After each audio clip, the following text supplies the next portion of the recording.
Petit message avant de commencer la vidéo pour vous informer que j'ai créé un site qui s'appelle visionjuste.com et qui va me servir désormais à proposer des versions écrites de mes vidéos.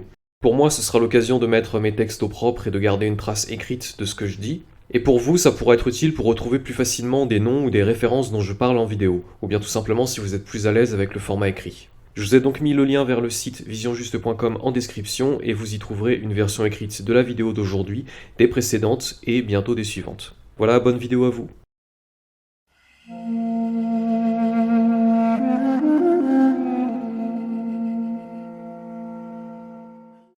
Salut à tous, Vision Juste numéro 7.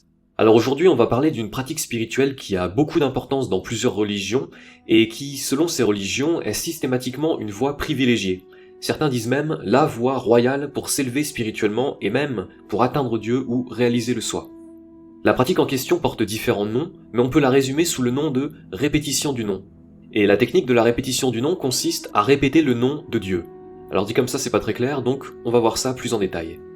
Pour commencer, on trouve cette technique de répétition du nom dans le christianisme orthodoxe, dans l'hésychasme, dont on a déjà parlé, sous le nom de prière du cœur. Et pour vous la faire simple, la prière du cœur, ça consiste à répéter une prière courte, généralement la prière Seigneur Jésus-Christ, aie pitié de moi, à répéter donc cette prière tout au long de la journée, du matin au soir, y compris quand on est occupé aux tâches quotidiennes.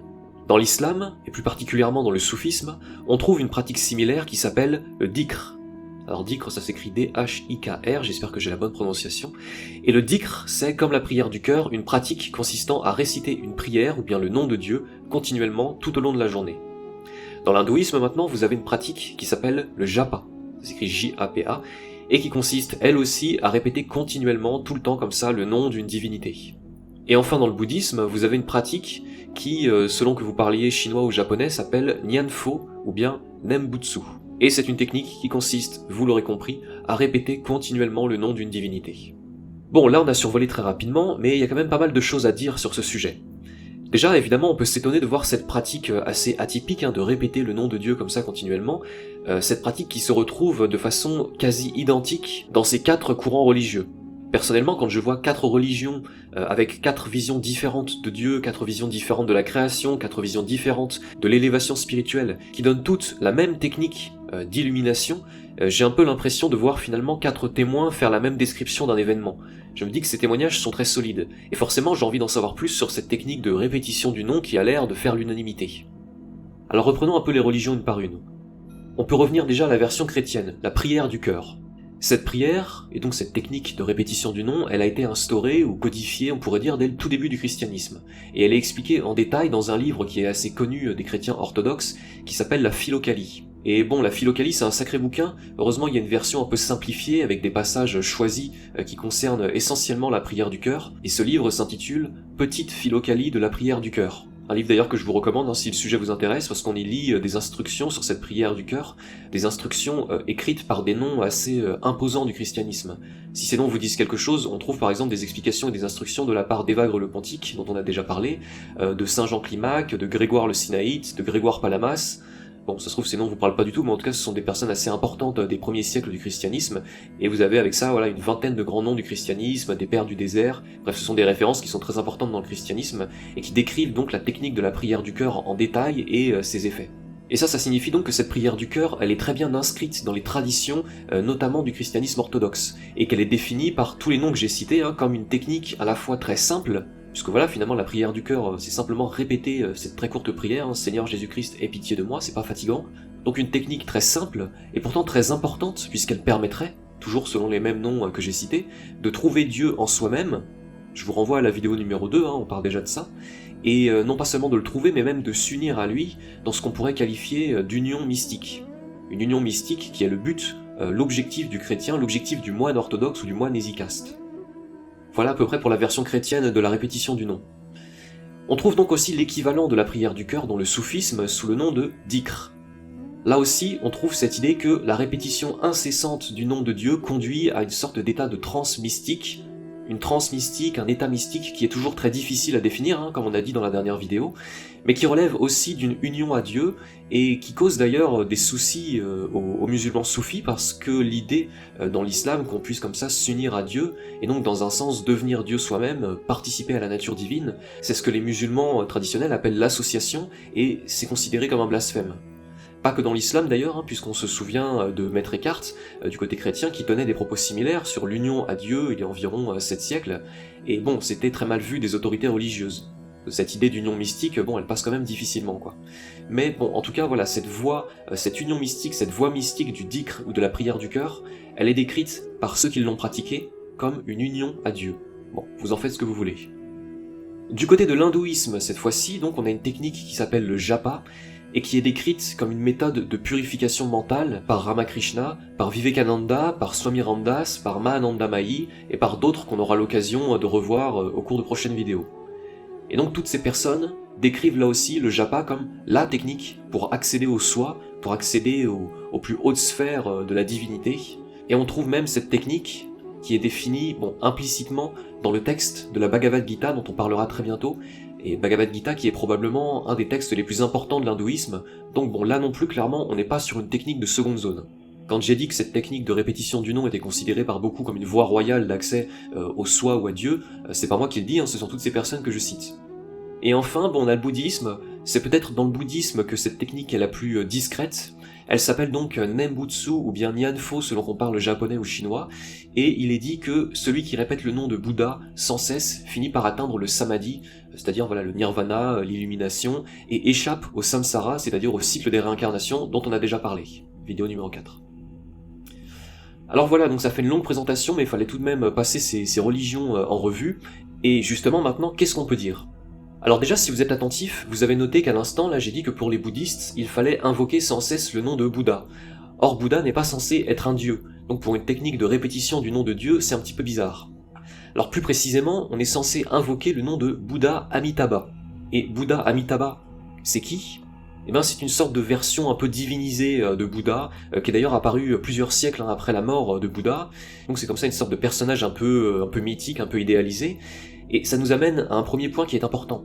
La technique de la répétition du nom, c'est en fait la technique de la répétition d'un nom de Dieu, ou bien d'un nom d'une incarnation de Dieu. C'est bien pour ça que les bouddhistes récitent finalement le nom de Bouddha, que les chrétiens récitent le nom de Jésus, que les soufis récitent un des 100 différents noms de Dieu, et que chez les hindous, en fonction des jours, c'est Shiva, c'est Vishnu, c'est Rama, c'est Krishna, etc. En fait, il faut comprendre quelque chose d'important dans toutes ces religions, et on en a déjà parlé, on s'accorde en fait dans toutes ces voies mystiques à considérer que Dieu est sans forme, donc sans apparence, et qu'il est en tout point indéfinissable. Tout ça on en a parlé dans la dernière vidéo.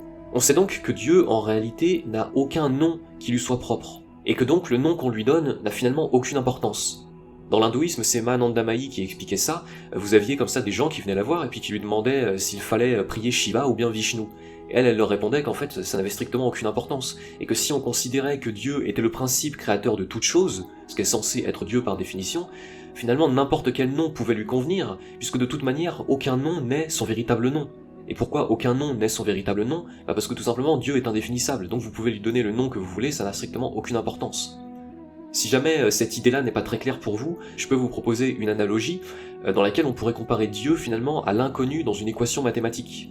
Vous savez que dans une équation mathématique, l'inconnu, on lui donne le nom de x, et par définition, voilà, on ne sait pas ce qu'est x c'est l'inconnu.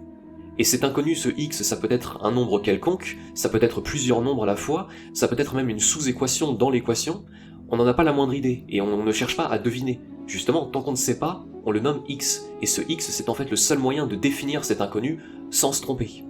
Et bien vis-à-vis de Dieu, c'est un petit peu la même chose. Je peux dire que moi, de par ma nature humaine et ignorante, je ne sais pas qui est Dieu, je ne sais pas ce qu'est Dieu, mais en tout cas, ce qu'il est, et quoi que ce soit, je le résume moi sous le nom Dieu, je pourrais dire sous l'étiquette Dieu.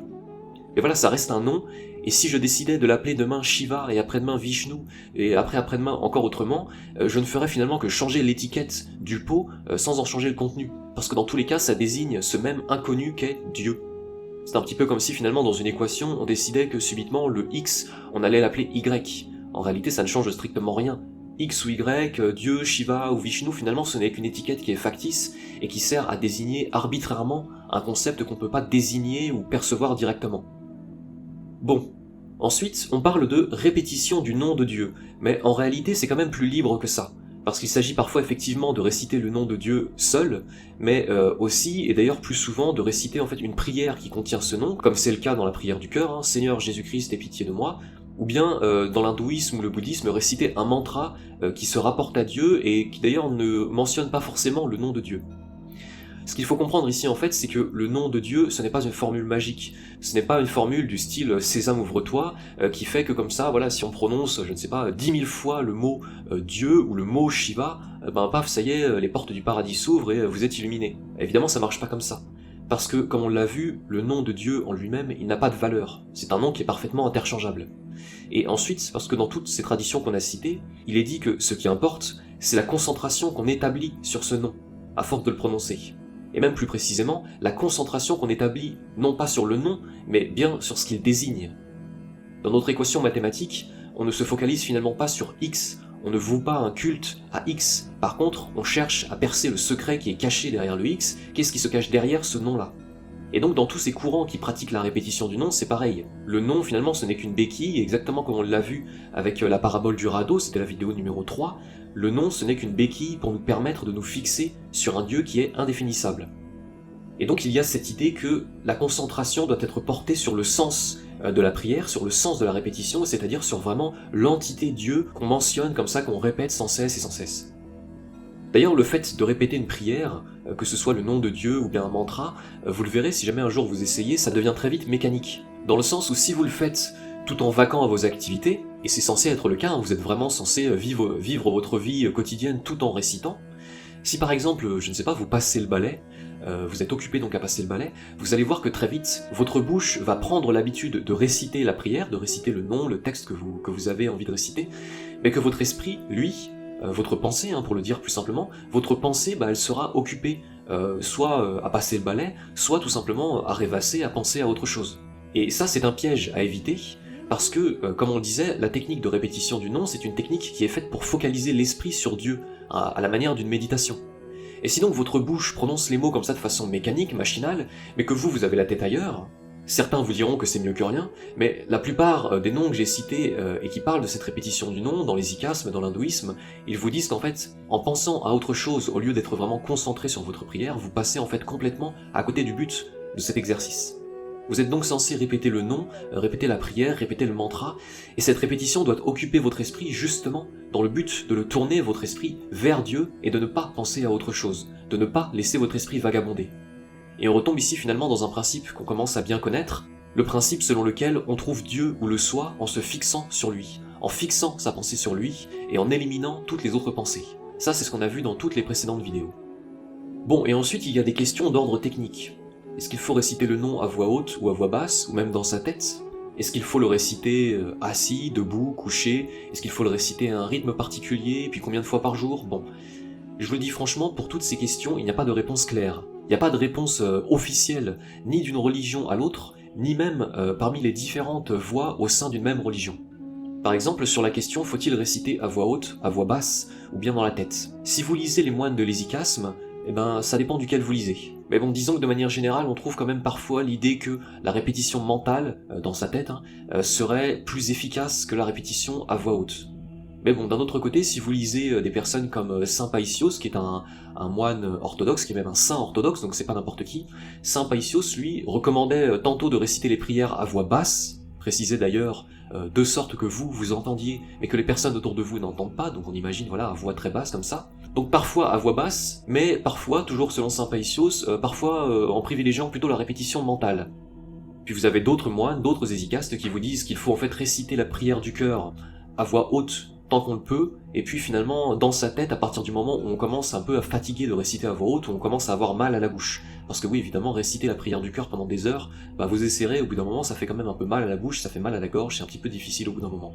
Bon bref, il n'y a pas de règle absolue, mais bon, il y a quand même une préférence pour la récitation mentale. Sachant que là, évidemment, je ne vous parle que de ce que moi j'ai lu, et bien sûr, j'ai pas tout lu sur le sujet, mais j'en ai lu quand même un certain nombre. Bon, ensuite, est-ce qu'il faut réciter assis, couché, debout? Bon, si vous allez dans le bouddhisme ou l'hindouisme, vous avez des positions de prière qui sont assez connues, on pense notamment à la fameuse position du lotus.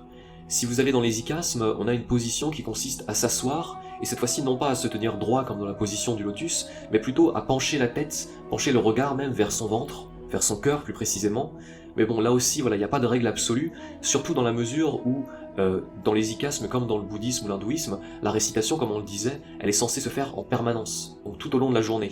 Ça, c'est un point qui est important à retenir, c'est l'idée que cette récitation, quelle que soit la religion dans laquelle on la pratique, la récitation, ce n'est pas simplement une pratique qu'on va placer comme ça dans son emploi du temps, en se disant ah bah tiens, là j'ai 1 heure de libre, donc c'est bon, je vais chercher mon coussin de méditation, je vais allumer un peu d'encens, et puis c'est parti pour 1 heure de récitation, avec un petit chronomètre comme ça pour biper au bout d'1 heure.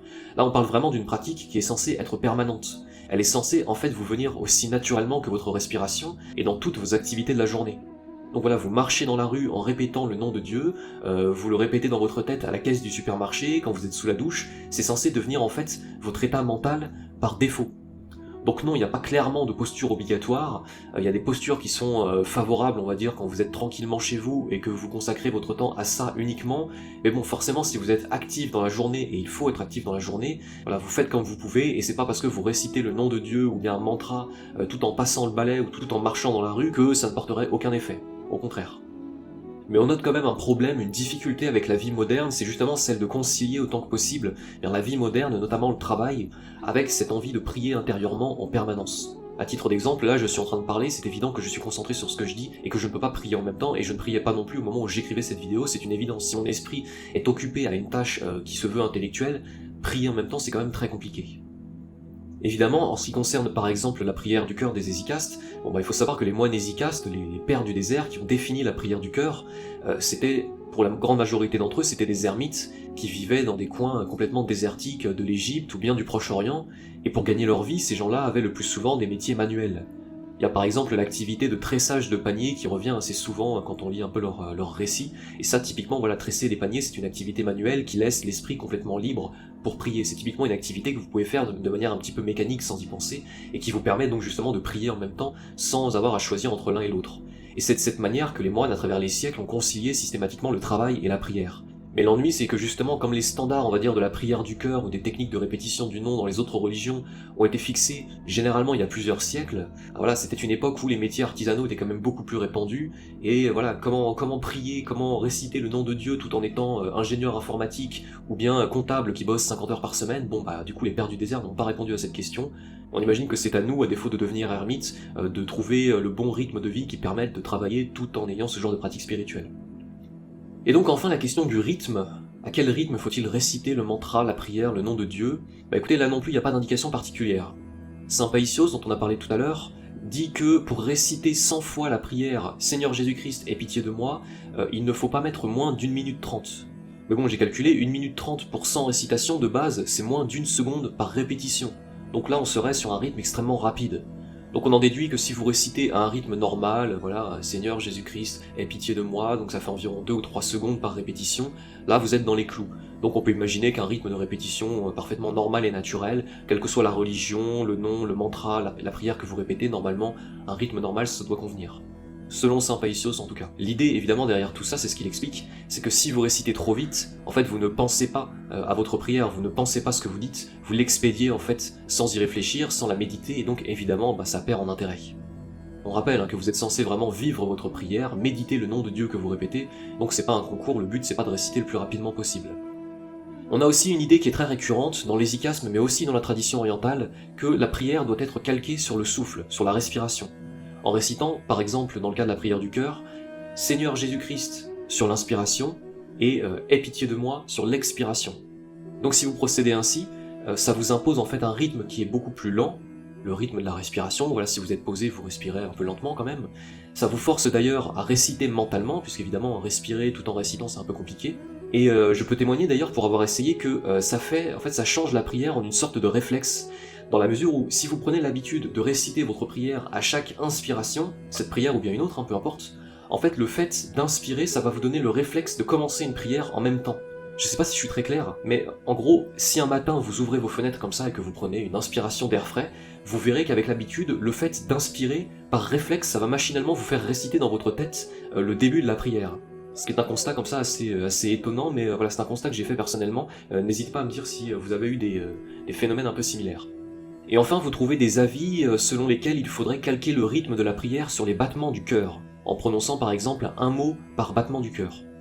Bon, ça c'est quand même une instruction, un conseil qui revient bien moins souvent que le conseil de la respiration, et bon, c'est moins clair, ça semble également plus difficile à pratiquer, puisque, bon, contrairement à la respiration, on ne ressent pas vraiment ces battements de cœur en permanence. Enfin, moi en tout cas je les ressens pas, et dans la vie active, ça doit pas être évident de gérer comme ça en permanence son pouls pour gérer le rythme de la prière. La technique qui consiste à se calquer sur la respiration est en tout cas beaucoup plus fréquente, et à mon avis beaucoup plus pratique.